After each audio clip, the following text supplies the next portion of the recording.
Welcome to Arlington National Cemetery. For over 150 years, the land on which we stand has been used to remember our nation's patriots. These hallowed grounds have been set aside to pay tribute to and honor those who answered the call of their country. Some served briefly, others for decades. Some served in times of peace, others in times of war. But every stone that surrounds us today reminds us of a man or a woman who gave a piece of their lives that we might enjoy the freedoms that are ours. Today we've come to add another memorial to this sacred garden of stone, and in so doing to make the story of our freedom ring louder and fuller. We do so by witnessing to and celebrating the life and service of your beloved, my comrade in arms, Major Donald Edwin Hankins. Born 7 August 1934 to the late Stanley Edwin and Mildred Bowman Hankins, Don graduated from Washington and Lee High School, where he brags about knowing Shirley MacLaine and her brother Warren Beatty. He went on to attend college at Virginia Tech, and then joined the United States Air Force.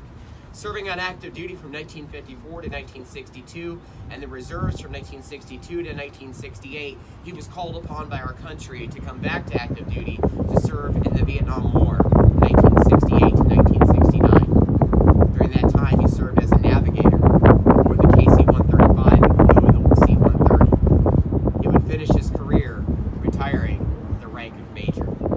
Don had a long-standing civilian career in sales at Becton Dickinson and Company, achieving the position of regional sales manager. His hobbies over the years included coaching his kids' soccer teams, building elaborate model planes, playing softball in the church league, and playing a lot of golf, especially during his retirement in Naples, Florida.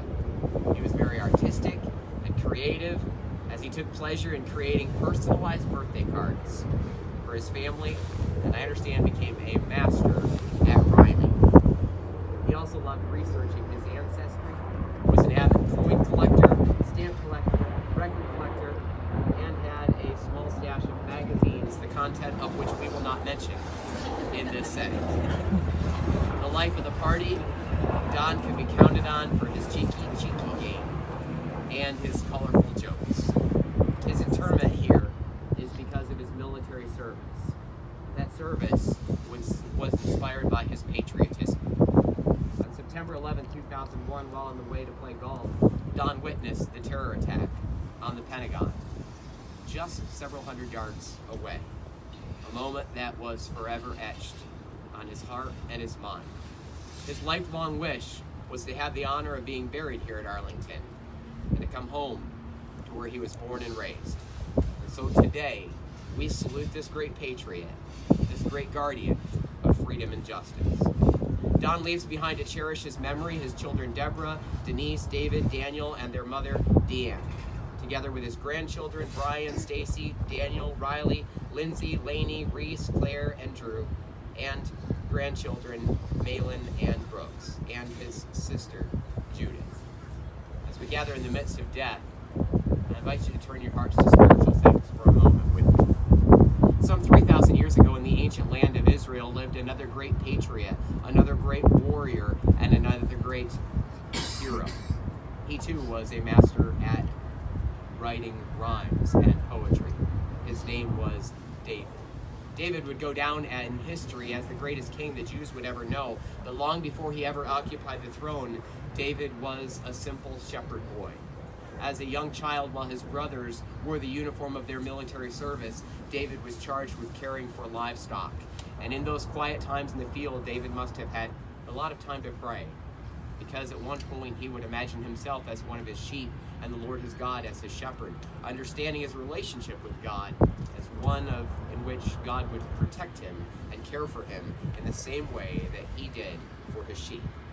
Later on in life, he wrote these words, the 23rd Psalm, that have gone down in history as one of the most comforting passages of Scripture that we have. Listen to them from the heart of a shepherd boy and warrior and patriot. The Lord is my shepherd, I shall not want. He makes me to lie down in green pastures. He leads me beside the still waters. He restores my soul. He leads me in paths of righteousness for his name's sake. Yea, though I walk through the valley of the shadow of death, I will fear no evil, for thou art with me. Thy rod and thy staff, they comfort me. Thou preparest a table before me in the presence of mine enemies. Thou anointest my head with oil, my cup runneth over. Surely goodness and mercy shall follow me all the days of my life, and I will dwell in the house of the Lord forever.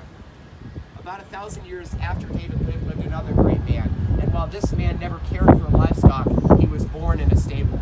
While he never sat on a throne here on earth, Scripture promises us that he will occupy one for all of eternity.